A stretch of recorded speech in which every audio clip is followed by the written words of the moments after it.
Só queria agradecer muito brevemente a vossa presença. Para a Quetzal é um privilégio poder estar aqui hoje a apresentar este livro. É um privilégio tê-lo publicado e é um privilégio poder vir apresentá-lo no Porto. É um livro que nós gostamos muito e a Ana Cristina Leonardo penso que dispensa apresentações. É uma figura constante no Expresso e no Facebook. Eu, como não estou no Facebook, não assisto assim, regularmente à presença dela, mas sei que ela é uma figura absolutamente incontornável no Facebook e é importante ter estas pessoas, não é? Que não nos dão sossego e que estão sempre atentas ao que se passa e não deixam passar nada. Bom, a Ana é uma autora muito querida e o Centro do Mundo é um livro extraordinário, como alguns de vocês saberão e virão a saber. Queria agradecer muitíssimo ao Ricardo Araújo Pereira por ter aceitado deslocar-se ao Porto para vos apresentar o livro e, naturalmente, às Galerias Mira, na pessoa da Manuela. É um espaço maravilhoso. Eu, muito ignorantemente, não o conhecia, mas espero que isto seja também o princípio de uma longa amizade. Portanto, Ana Cristina Leonardo, não vou falar dela, vocês podem ler na crónica dela semanal, isto anda tudo ligado, é a crítica literária. Infelizmente não temos visto muitos textos dela publicados ultimamente, mas é uma grande crítica literária e é uma grande escritora, é uma grande romancista. Muito obrigada.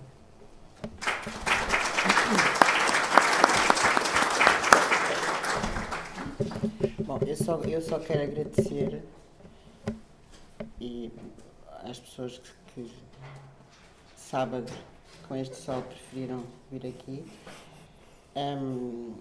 agradecer às galerias, agradecer, pode-se levantar, a ideia de fazer aqui, agradecer à Quetzal por ter publicado o livro e agradecer ao Ricardo, que já disse que não tem problema nenhum, por ter vindo aqui. Eu não tenho muito para dizer, o que me apetecia dizer de momento ficou no livro, e em relação ao Facebook também não tenho nada para dizer. Portanto, as pessoas que me leem no Facebook, sim, eu realmente uso bastante, porque como trabalho em casa e trabalho com o computador aberto, e acho graça, e como é mais fácil falar com pessoas do que com as minhas cadelas, porque elas normalmente não me respondem nem me contrariam, não é? Portanto, eu realmente uso e acho um meio de comunicação engraçado. O Ricardo não tem, portanto não está a par desta minha faceta, nem foi por isso que ele acedeu a vir ao Porto, portanto foi pelo livro, e eu só quero agradecer imenso, porque foi uma ideia que eu de repente tive, e só por isso ao Ricardo, pronto, porque achei que... Primeiro porque alguém me tinha dito, que agora estou a pensar alto, alguém me tinha dito que o Ricardo tinha referido o meu livro no Governo de Sombra. Foi, não foi? E depois, a partir daí, pronto, e porque eu acho o humor do Ricardo, acho que antes de ser humor é inteligência, e acho que isso é uma coisa que não é assim tão banal e comum, e portanto para mim é uma honra que o Ricardo tenha assistido. E não tenho mais nada para dizer, agora vou passar o microfone. Obrigado. Boa tarde. Eu também agradeço o convite. Lá está, mais uma vez, não me custa nada acreditar, até porque eu sei que quando me convidam é porque... Quando o convite chega a mim é porque várias outras pessoas estavam indisponíveis e, portanto, eu percebo que haja alguma necessidade, justificar, às vezes desesperada, de arranjar alguém para apresentar isto, e eu tenho todo o gosto em vir. Obrigado pelo convite. Qual é a minha dificuldade? A minha dificuldade é que este livro, O Centro do Mundo, tem sido, aliás, muito bem acolhido por críticos que várias vezes têm dito que o livro é inclassificável. Ora, a palavra inclassificável tem um estatuto fora da crítica literária e outro dentro da crítica literária. Fora não significa uma coisa boa. O tipo matou a velha com um machado. Este gajo é inclassificável.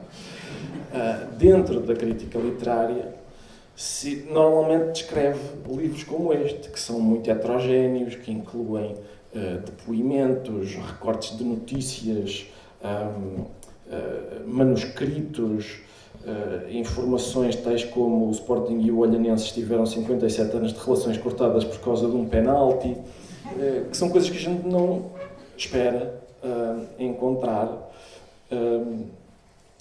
neste tipo de livro. E, portanto, os críticos dizem este é inclassificável. Ora, o que eu queria hoje era fazer um pouco mais do que isso, porque eu acho que classificar um livro de inclassificável, assim também eu sou crítico literário. E, portanto, o meu trabalho, que eu gostava hoje de fazer aqui à vossa frente, era classificar o livro. Era finalmente arranjar uma maneira de o classificar. Ora, o Gogol, no Almas Mortas, provavelmente por receio de que os críticos pudessem dizer que o livro era inclassificável, ele pôs por baixo poema, Almas Mortas, poema. Aliás, o Lobo Antunes depois fez o mesmo com um dos seus livros. Coisa que eu digo completamente a despropósito, como o narrador deste livro. Ora, o que é que a gente poderia... Esta é a minha proposta. A minha proposta é a gente descrever o centro do mundo e por baixo. Divagação. É a minha proposta. E essa é a tese que eu vou defender. Eu não sei se a palavra divagação tem prestígio a menos para aquilo que eu pretendo, mas eu acho que não é má. Eu queria começar por aqui. No Amor de Salvação, o Camilo usou uma frase que é: sinceramente não sei corrigir-me do vício das divagações. Frase essa que depois é citada, mais uma vez completamente a despropósito, digo isto, é citada como epígrafe no livro do Mário de Carvalho chamado Era Bom que Trocássemos umas ideias sobre o assunto, também esse um livro recebido como inclassificável. Aconteceu-me o seguinte, já agora o meu discurso vai ser tão caótico como o discurso do narrador do livro. À vinda para cá, eu vim de comboio e à minha frente estava uma brasileira. E a essa altura a gente começou a conversar e tal, e ela perguntou-me o que é que eu vinha fazer ao Porto. Eu disse: vou apresentar este livro desta autora. E ela disse: posso ver? Pegou no livro e disse: de que é que ela fala? É uma resposta difícil de dar, até porque eu acho que a pergunta certa não é de que é que ela fala, é como é que ela fala. Eu acho que essa é a pergunta certa a fazer ao livro. E, portanto, eu sei que posso, a partir de agora, quando vou expor a minha tese, posso estar a fazer a figura que se diz que o tolo faz quando alguém aponta para a lua, que é olhar para o dedo. O que eu vou fazer, sou o tolo desta tarde, o que eu vou fazer é quando alguém diz uma coisa, eu presto menos atenção àquilo que é dito e mais à maneira como é dito, mais à voz de quem fala e menos àquilo que quem fala diz. Portanto, é esse o exercício embaraçoso que vou tentar fazer.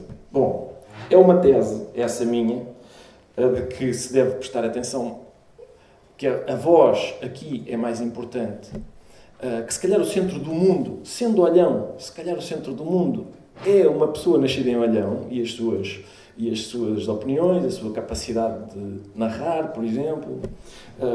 E é uma tese, essa tese de que o livro é, sobretudo, uma divagação. É uma tese que eu sustento em factos. Eu acho que é possível fazer um belíssimo estudo deste livro só sobre as notas de rodapé, que são um modo erudito de divagar. As notas de rodapé parecem, em vários sentidos, o centro do mundo deste centro do mundo. Vou dar exemplos. Por exemplo, página 72, estou a dizer a página, que é para se vocês quiserem abrir os vossos manuais.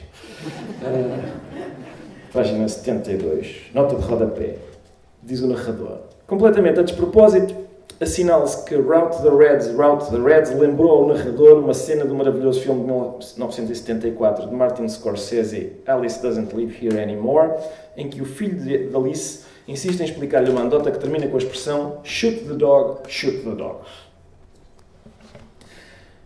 Outra, página 102, nota de rodapé. Les structures élémentaires de la parenté, Claude Lévi-Strauss, uma obra notável embora pouco ou nada tenha a ver com o livro que o leitor tem entre mãos. É a segunda vez, e não há de ser a última, que o narrador do livro diz: atenção que isto não interessa. Atenção que o que eu estou a dizer não vem a despropósito. Página 75. Reparem nesta, é uma boa nota de rodapé. Página 75. No texto, o narrador diz, a propósito de uma história que está a contar, diz: To cut a long story short, nota de rodapé. Pode parecer uma contradição, mas não é. Como já terá ficado claro, Se não é um romance histórico.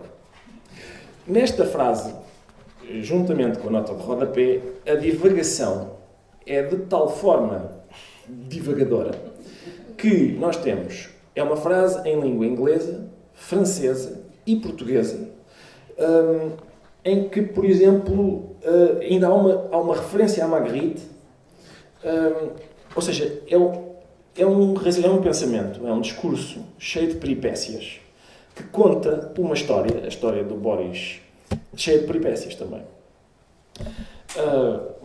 E, desse ponto de vista, o discurso adequa-se muito à história que está a ser contada. Volta e meia eu vou olhando para a autora para ver se me estou a tirar demasiado para... Estou a dizer coisas demasiado erradas, ou só para tomar o pulso, mas está a fazer um poker face que não me deixa interpretar nada. Mas, e, portanto, não é a única vez que o tipo de discurso se vai adequar perfeitamente àquilo que é contado. Vamos avançar. A sorte é que eu não sei alemão, porque senão... Se não haveria alemão também, acredito que sim. Ora bem, o que é que acontece? Qual é a experiência por que passa o leitor deste livro? É que, normalmente, a sensação que nós temos é que o narrador de um livro tem uma voz que lhe diz: concentra-te, tens uma história para contar, concentra-te nela. Não é isso que acontece aqui. Aqui essa voz não existe. Se o narrador está concentrado, é em desconcentrar-se. Porque não sabe corrigir-se do vício das divagações. Não admira que ele faça isso. Que ele esteja concentrado em desconcentrar-se, porque é um narrador que não é digno de confiança. E ele, aliás, não esconde que não é digno de confiança. Mais uma vez, isso reforça a minha tese de que interessa mais a voz de quem conta do que aquilo que é contado. Porque se o narrador não é digno de confiança, nós não podemos olhar para o que ele diz, mas podemos olhar para o modo como ele o diz. O mais interessante num aldrabão normalmente não é o que ele está a dizer, porque o que ele está a dizer é mentira, é a maneira como ele tenta convencer-nos do que está a dizer. É o caso. Exatamente. Estás-me a chamar ao Sim, está bem. É isso. O que é fascinante num burlão? Não é as coisas que ele diz, porque as coisas que ele diz são falsas. O que é fascinante num burlão é a maneira como ele fala.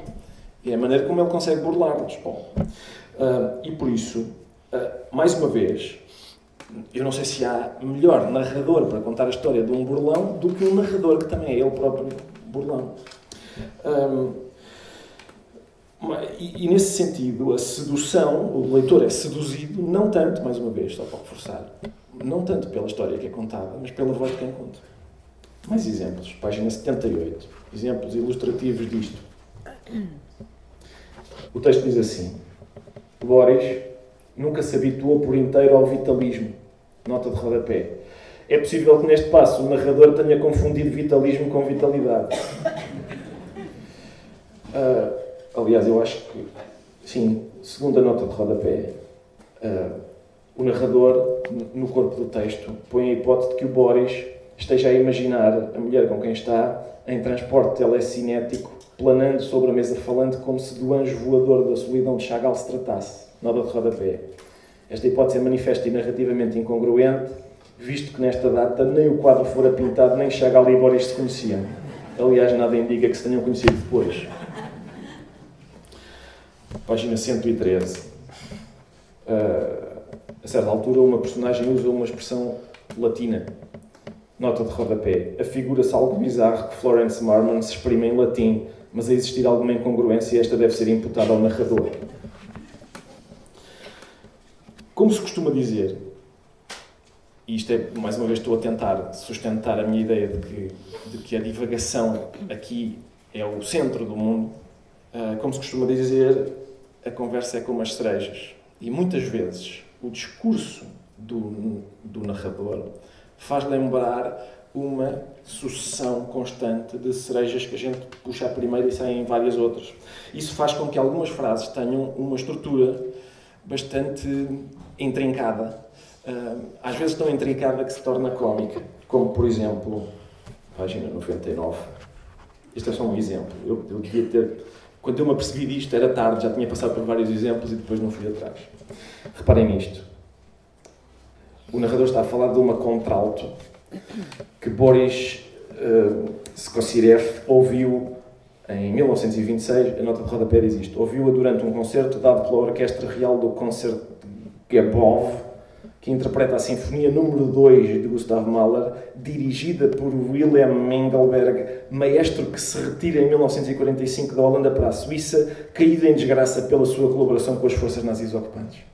E, então, é uma nota de rodapé sobre uma contralto, em que se aproveita para dizer que orquestra é que estava a tocar, quem era o maestro e o que é que lhe aconteceu. Isso acontece ao longo de todo o livro. Sim, com certeza. Espero que... Não. Até lhe agradeço. Sim. O Gonçalo M. Tavares chamou a isso, agora é esse exemplo que deste, chamou a isso velocidade narrativa. É isso, agora estava a dizer, aqui aproveitar para. É uma escrita muito veloz. Pois claro, e bem, é bem visto pelo Gonçalo. E se queriam coisas perspicazes e bem observadas, tivessem-nos convidado a ele. Como é óbvio. Como é óbvio, isto vai... O que acontece comigo é que eu ando ali a rondar o alvo e tal, mas não chega a acertar bem.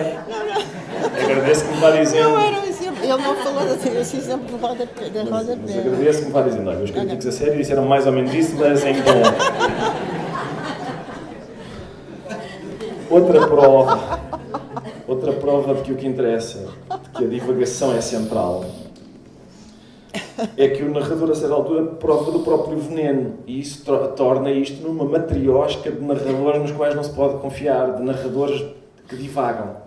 Reparem como o narrador prova do próprio veneno, página 106. A certa altura ele está a entrevistar uma pessoa que está a prestar um depoimento, chamado Mr. McShade, e diz o narrador um bocado exasperado, partilhando o nosso exaspero com ele próprio. Mr. McShade não se dá com histórias em esquadria.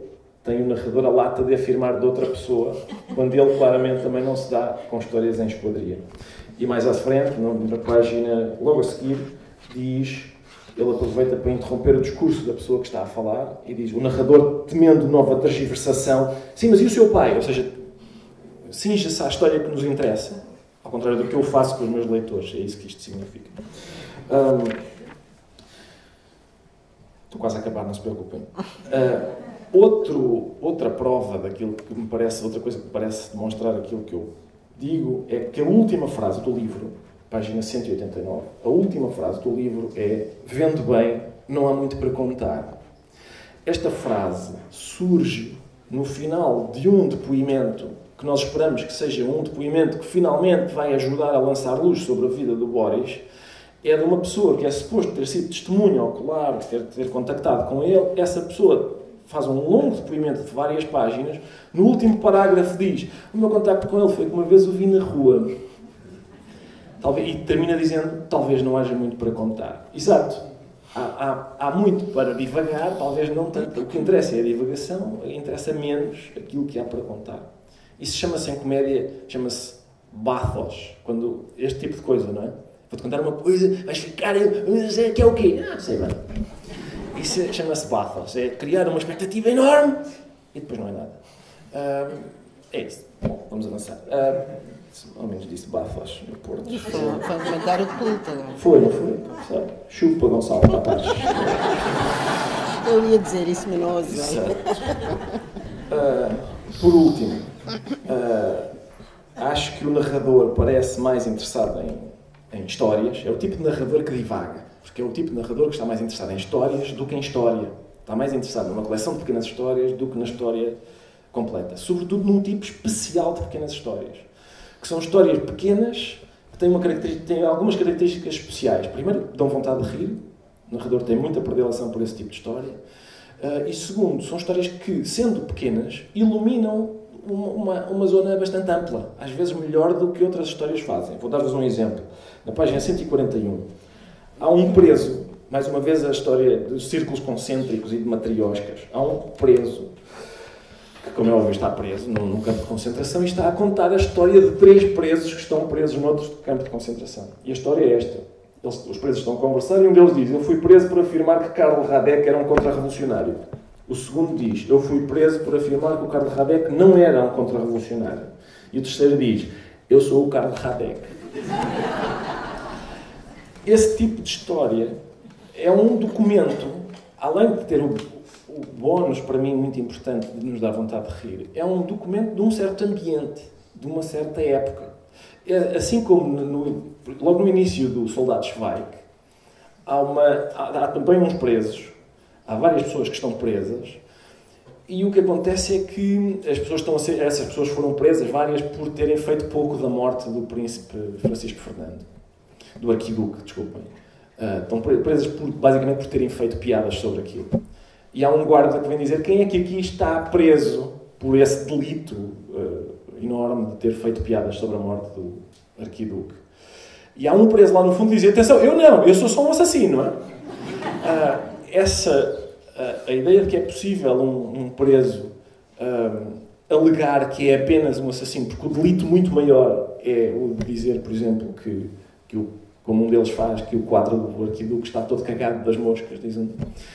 Isso é mais, acho eu, que é mais pedagógico, a mostrar uma situação, uma época, um facto, um ambiente, do que várias páginas de história.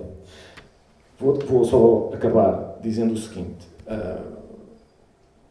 para já demonstrando um dos argumentos do livro, que é de que Olhão é o centro do mundo, revelando a minha relação com Olhão. Emília Bernardo, a minha professora da primeira e da segunda classe, ou seja, a senhora que me ensinou a ler, nasceu em Olhão, e eu fui visitar a casa dela. Portanto, eu estou aqui a falar de um livro sobre Olhão, tendo eu aprendido a ler com uma senhora nascida em Olhão. Isso é uma grande história. Melhor que isto, acho que eu queria ver o Gonçalo Tavares a fazer uma dessas. Isso é uma grande história. É verdade, inventaste. Não faz mal, podias ter inventado. Como é que se chama? Emília Bernardo. Já não diga que ouvimos falar. Não sei, mas posso perguntar. Bom, eu só quero agradecer, não é? Sei lá, só quero agradecer este último apontamento sobre ter aprendido a ler com uma professora que é de Olhão.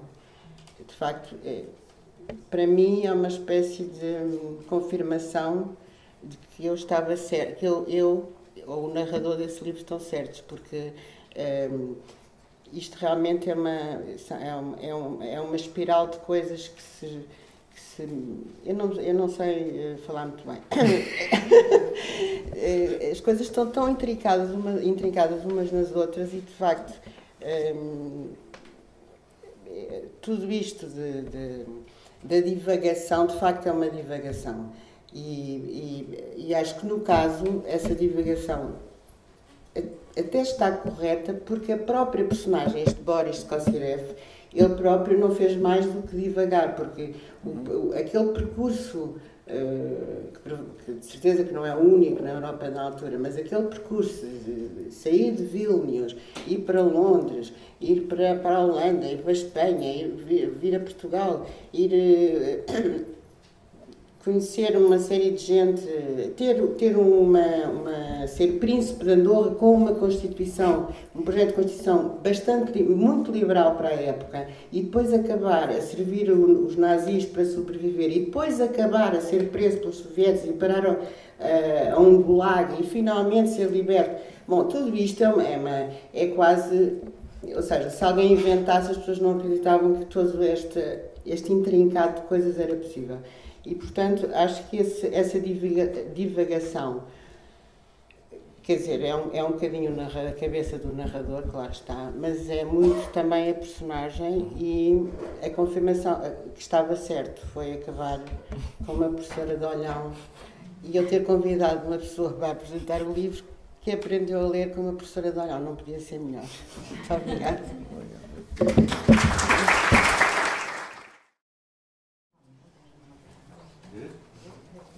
tenho uma pequena observação e espero que o Ricardo seja muito lento. Vai. Porque era suposto que ele nos apresentasse um livro. E ele veio-nos falar da autora do livro, mais, não tanto da autora, mas da narradora. E, quer dizer, se frequentasse o Facebook, Ai, meu Deus. não nos vinha falar da narradora.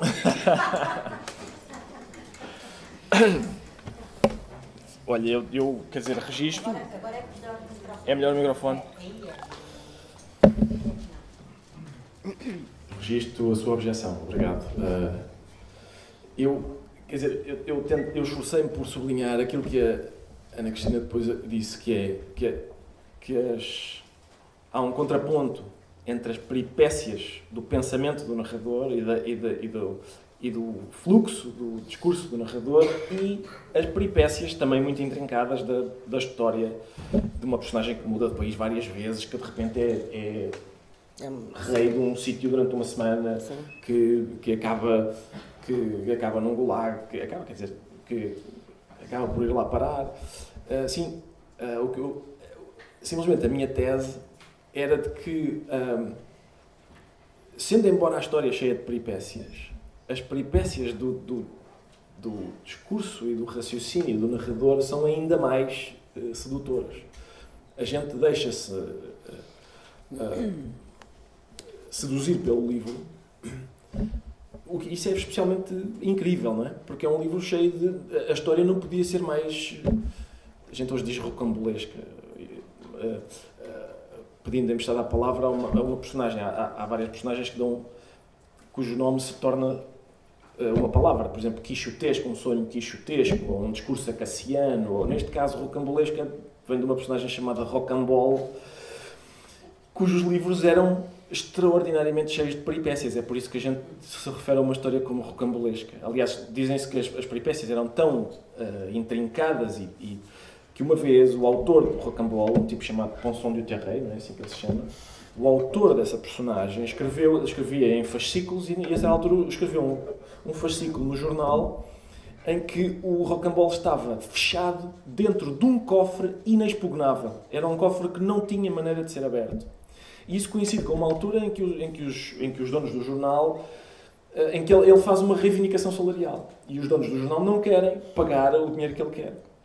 E vão falar com vários autores que possam pegar naquela história, naquele ponto, e continuar a história e assim eles não precisavam pagar o autor. Vários autores tentaram, inventaram uma maneira de o Rocambole sair do cofre absolutamente inexpugnável em que estava e não conseguiram. E eles tiveram que pagar o que o Ponson du Terray queria. E quando abriram o jornal na vez seguinte, aquilo começava: depois de sair do cofre, Rocambole. Há um paralelo também aqui, já agora. Há aqui eu agora não sei se consigo encontrar, mas há um capítulo aqui que começa com a frase: não foi para fazer comércio de tulipas que Boris Skocirev foi para a Holanda. É uma maneira de narrar sui generis. Normalmente o narrador diz foi para isto que ele foi... Não se diz não foi para isto, porque dentro do universo de coisas que não foi para isso que se foram feitas, é um pouco bizarro escolher. Foi por isso que eu me deixei seduzir pelo narrador, ainda mais do que pela narrativa. Mas dou-lhe razão, eu não tenho Facebook e por isso se calhar vim chover no molhado.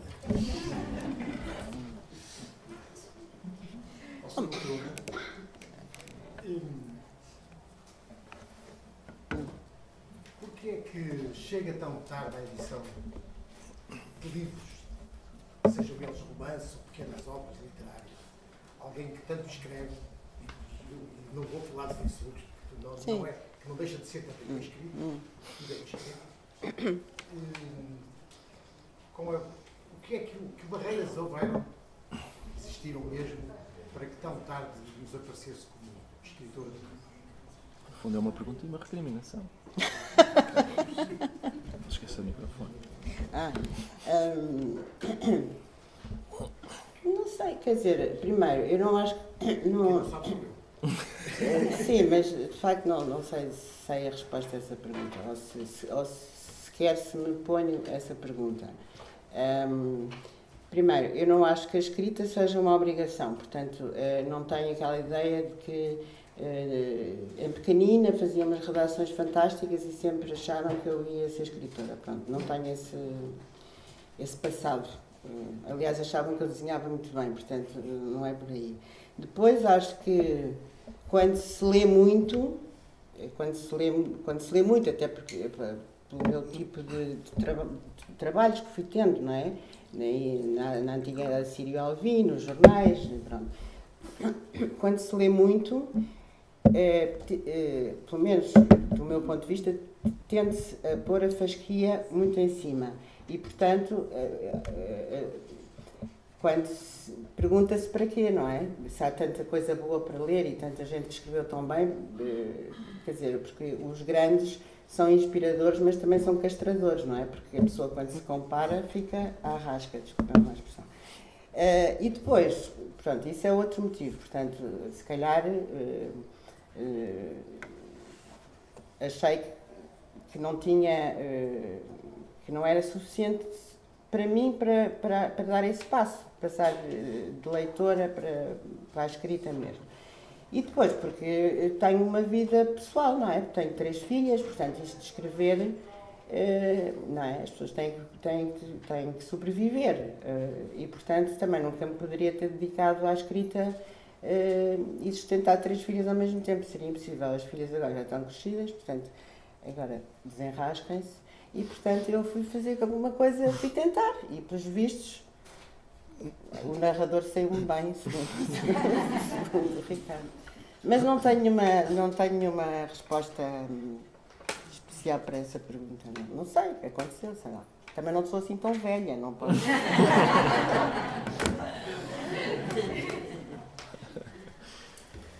Está ali um senhor. Acho que estas coisas é preciso sempre alguém começar, se calhar vou dizer um grande disparate, mas como tenho mais ou menos a idade da autora, portanto estou como perdido. A ideia que eu tenho, Olga, e completando perfeitamente com a análise que foi aqui feita, que é sobretudo uma identificação, respeita a história com a letra maiúscula. E faz, e localiza-nos no tempo, faz-nos perceber através da história com a letra minúscula, diria assim. Mas para mim, que resulta de pouco que li, que eu não acho que um livro precisa. E este livro que é um livro que nos faz andar assim aos S. Exato. A ideia que eu tenho é que aquilo é um gozo extremo para quem escreve. Para mim, aquilo é um exercício de. Aquilo é um exercício, quer dizer, para o ginásio, qualquer coisa, não tem nada a ver. É o ginásio de quem escreve aquelas palavras, ou o ginásio daquelas. Agora deve ter dito ao contrário. O que eu quero dizer com isto é que é a qualidade de vida de quem escreve. Sim, há partes ali, por acaso há uns episódios que são metidos ali meio a martelo. Que pessoalmente foram as coisas que me deram, que eu gostei mais de escrever. Ou seja, de facto há umas passagens ali que eu rimo. Eu estava a escrever rimo.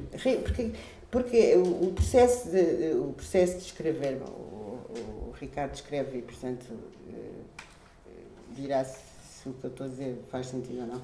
O processo de escrever é uma coisa muito bizarra, porque, por exemplo, o final, eu digo, mas talvez não haja muitas histórias para contar, não sei. Aquilo é como quando se lê um livro qualquer. Quando se chega ao fim parece que tudo faz sentido, não é? E a última frase, até parece que eu me lembrei da frase no princípio, mas não, aquilo saiu. Eu, por acaso, até só reparei que no final da frase e no facto do livro acabar, afinal não há muita coisa, se calhar não há muita coisa para contar. Alguém me disse, eu não tinha reparado, quer dizer, eu quando acabei aquilo, achei que estava a acabar, não queria contar mais nada, pronto, já estava, a partir dali, a começar a ser um exercício de estilo, que é aqui no sentido pejorativo, de estar a encher, pronto, fazer flores e a mostrar que era capaz de fazer mais não sei o quê. Agora, de facto, houve momentos ali que eu quando a frase me saía, ou quando eu me lembrava, a associação, porque há ali muita coisa que é por associação. Eu estou a falar não sei o quê e depois lembro-me não sei o quê. E muitas dessas coisas são espontâneos, não é? A pessoa, ou quase tudo. E, de facto, há ali uns momentos, como a cena da mesa de pé de galo. Pronto, quem leu sabe do que é que eu estou a fazer, que é uma cena que eu recuo para Vilnius e para uma sessão de espiritismo, não sei o quê. Que é uma coisa que é um disparate, mas eu acho que aquilo é... Eu, para cá, o que é que tu... Divagação, já vai pensar, divagação. Mas também é um disparate, porque é como... É como a pessoa começar não bloquear a cabeça, não é?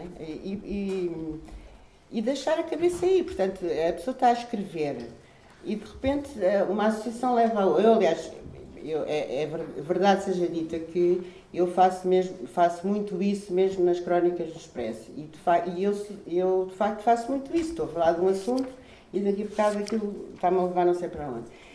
Mas não há ali aquela coisa que se fala do sofrimento, não há ali sofrimento. Há ali, de facto, divertimento da minha parte. Houve muito sofrimento até eu perceber como é que ia contar, porque, como disse o Ricardo muito bem, o problema não é o que é que se conta, porque isso contar, contamos todos, sentamos aqui, cada um conta uma história. O problema, quando se passa para a palavra escrita, é como é que se conta, não é?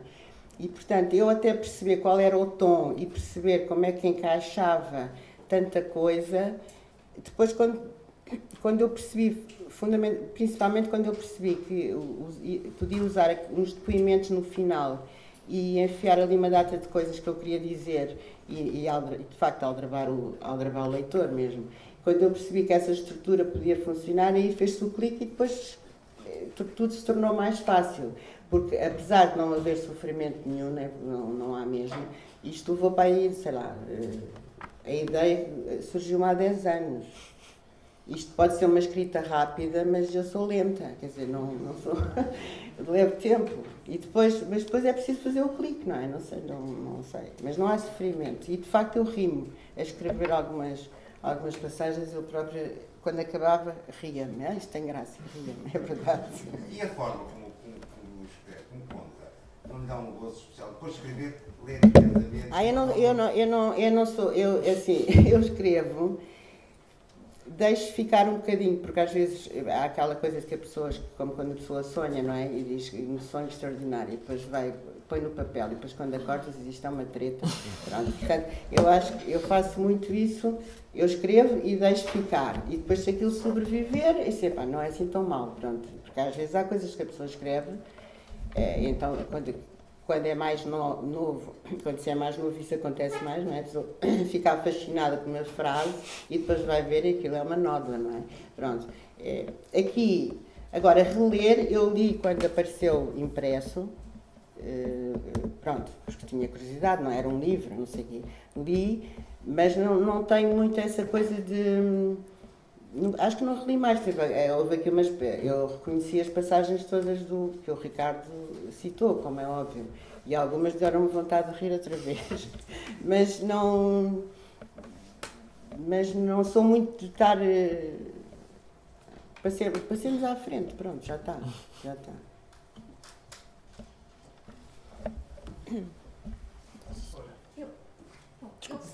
Esta senhora inscreveu-se primeiro, desculpe.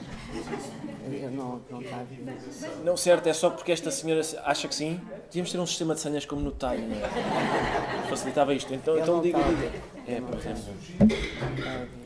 Uma pleia de personagens interessantíssimos e notáveis de Toriano.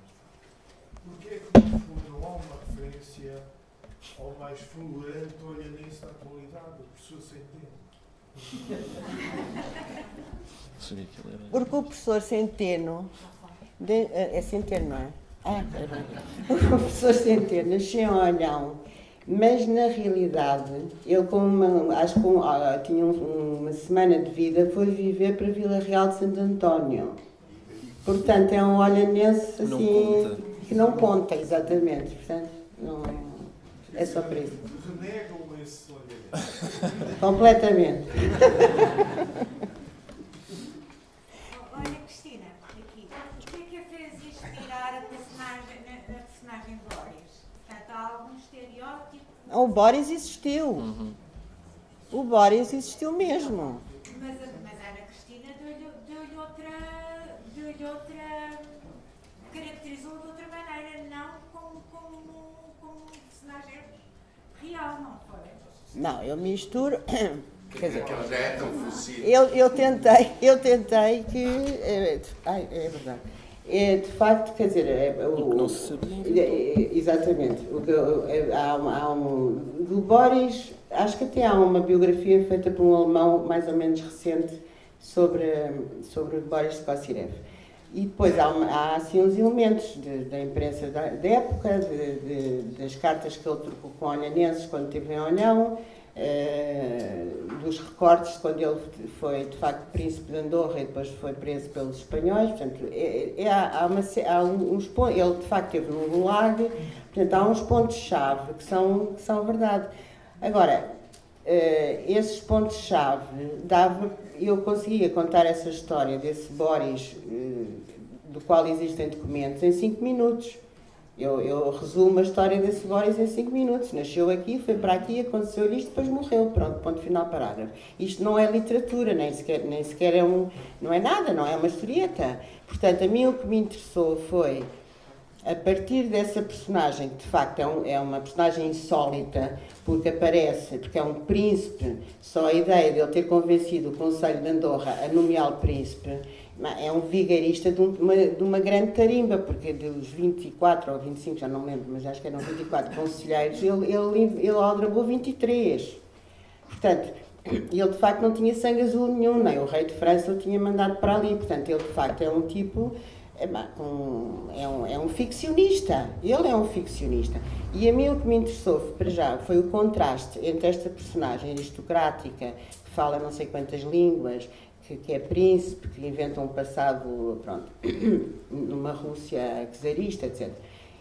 O contraste entre isso e Olhão, que estamos a falar dos anos 20, em que Olhão cheira mal, aliás, Olhão cheira mal até os anos 70. Portanto, o contraste entre esta personagem que chega a uma terra de pescadores com ruas sem canalização, em que anda tudo de pé descalço, as sardinhas cheiram a podre, etc. Este contraste desta gente, a maneira como o olham em Olhão, porque ele em Olhão chama-no Mano Rei. Ele não é, quer dizer, as pessoas olham, estão-se nas tintas, ok, há rei depois. Aliás, eles tratavam o Dom Pedro, não, o nosso rei, já tive uma branca, o nosso rei da Marinha, o que faz os desenhos. O Dom Carlos, vai disparar, desculpa. Eles olham, também tratavam o Dom Carlos por Mano Rei, portanto, não há aqui... Agora, esse contraste interessava-me, e depois interessava-me misturar ficção com bonecos, também tem uns bonecos, o livro tem bonecos também, com as notas de rodapé, também me interessava, ou seja, a mim o que me interessava era, sei lá, era ironizar com uma certa pomposidade que é muito portuguesa e se calhar menos olhanense. E depois também, se calhar, reinventar, porque eu de facto nasci em Olhão, embora não viva lá desde muito criança, mas tenho lá a família, e isto também é uma reinvenção de uma memória minha que não existiu, não é? Porque eu nasci nos anos 20, a maior parte destas personagens que aqui aparece, muitas eu também não as conheci, mas há aqui elementos que, por exemplo, há uma história que eu conto aqui de um olhanense que vai para a Alemanha e que foge à guerra colonial e depois tem uma peritonite na Alemanha e como tem uma peritonite fica incapacitado, portanto pode voltar sem risco de ir para a guerra colonial. E quando volta, a documentação está toda catucada, portanto ele no fundo fugiu, não é? Isso tem um nome na altura, refratário. É um refratário.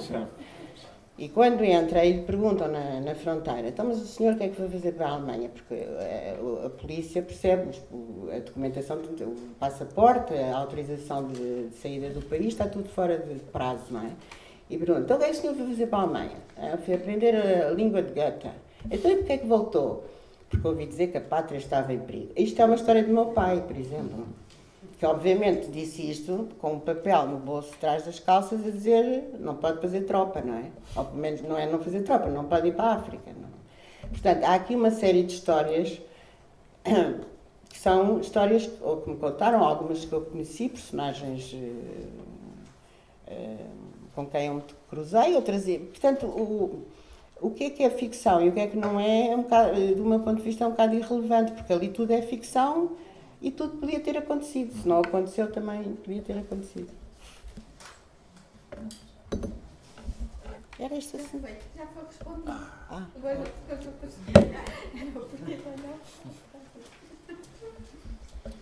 Eu não sabia que eles olhavam eram tão rígidos. No próximo livro, é que dentro da lógica também do raciocínio em catadupa, os comentários que são feitos às suas publicações são de facto também muito imaginativos